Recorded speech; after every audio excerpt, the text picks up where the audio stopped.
Greetings, imagination connoisseurs. Once again, it is I, your viceroy of verisimilitude, your master of fun and wonder, your existential Mr. Rogers, Robert Meyer Burnett, coming at you with another Robservations value-added material segment. VAM in the business. So, as many of you know, back in, well, maybe you don't know, but back in 2000, I worked on the Olympics. And what I did was I was a predator. I was a producer editor for NBC. And I was tasked to cut Olympic promos for the first year of what they called the Complete Olympics. NBC, MSNBC, and CNBC were all participating to show you more of the Olympics than had ever been shown before on network television. So I spent 9 months, well, maybe not 9 months, but most of a majority of 2000 editing Olympic promo spots as a predator, a producer editor. And because of that, when the Olympics aired, I was kicked upstairs and I worked in prime time. So I made prime time spots.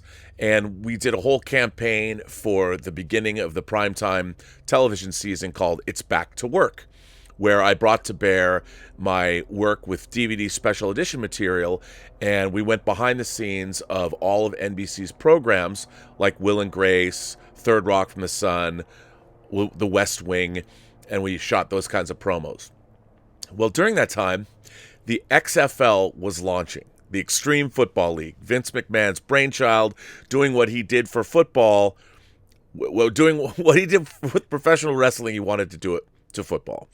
And we had a very interesting campaign that was directed by John Benito, who was also a fellow producer editor at NBC, and he also later went on to direct the movie The Marine. So he directed these very cool promos for the XFL, but during that time, he also directed XFL cheerleaders. And there was one spot, very Austin Powers-esque, that they shot.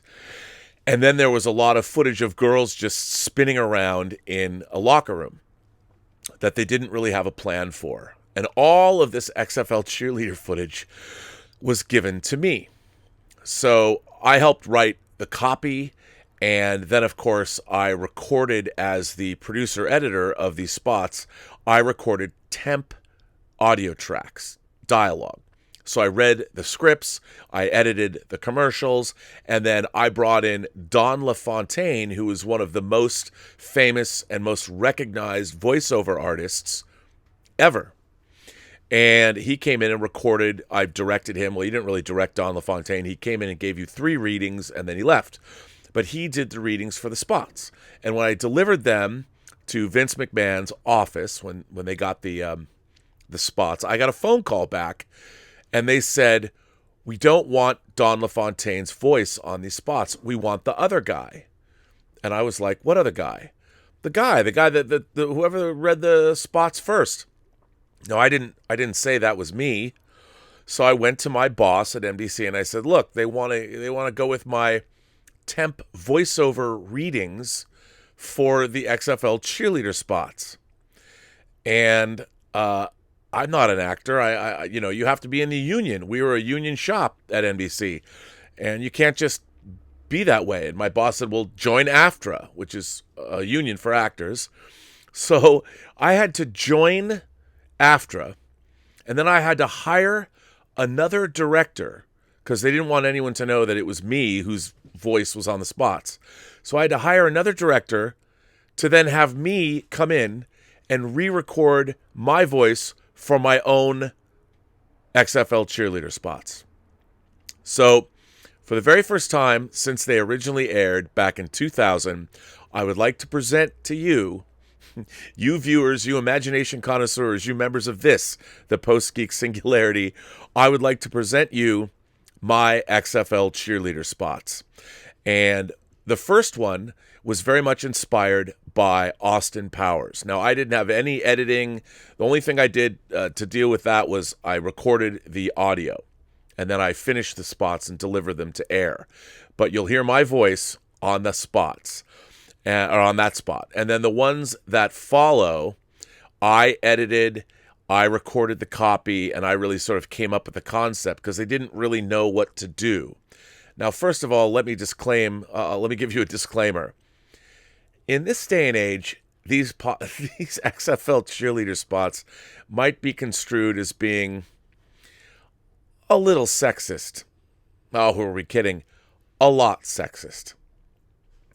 I thought they were pretty funny for the time. But here's an interesting look back into television history, all the way back to the year 2000 and the introduction of the XFL. And since the XFL is coming back, I figured being able to have these commercials and show them for the first time in almost 20 years would be, well, at least some kind of a cultural artifact. At the XFL, we're looking everywhere for cheerleaders. Ordinary gals from all walks of life, united by their devotion to wholesome values, great entertainment, and good personal hygiene. To lift the spirits of every fan in America. That's our story, and we're sticking to it. The cheerleaders of the XFL, coming to NBC. Don't worry, we'll teach them how to cheer. You can really see the Austin Powers influence with that promo spot. Director John Benito did a great job, I thought, directing and staging it. It's pretty funny. Now, these next spots, unlike this previous spot, which was planned from the get-go, these next spots were just, they had some extra time, so they had a number of actresses cavorting around a locker room set, and they basically gave me all the footage and told me to come up with something. Now, I helped write some of the copy here, and I freely admit, in this day and age, these commercials probably wouldn't fly. But it was the XFL, and the whole point was that we were going extreme, and cheerleaders were always a part of football. So what I did was basically I took the footage and cut it all together, and I even used the obligatory cliched record scratch, sort of to keep in spirit with what we were trying to do. Interestingly enough, the first spot has Karen McDougal in it, former Playboy centerfold, and once having had apparently an affair with President Donald Trump. I think looking at the spot, you can see why. The eyes of a lady, they speak volumes, belying the face's gentle facade and revealing a curious mind, a petulant nature, an intense and restless soul that searches for... Whoa, mama! The XFL cheerleaders, coming to NBC. Don't worry, we'll teach them how to cheer. The eyes, they tell us who she is. They tell us she is intelligence, she is strength, she is dignity, she is kindness. She is so hot! The XFL cheerleaders, coming to NBC. Don't worry, we'll teach them how to cheer. At the XFL, we're looking for cheerleaders. Ordinary gals from all walks of life, women of good character, united by their devotion to wholesome values, to lift the spirits of every fan in America, to realize the potential... I'm sorry, where was I? The XFL cheerleaders, coming to NBC. Don't worry, we'll teach them how to cheer. Well, I hope you enjoyed this look back at the XFL cheerleader commercials that debuted 19 years ago in December of 2000. And of course, I don't think you'll be seeing commercials like this when XFL 2.0 debuts, but I figured since it's now in the news again, why not share this artifact from my own career, working on the XFL as a Predator for NBC. Moving forward, I want the Burnettwork to present more of these artifacts, whether they're from my illustrious past or others.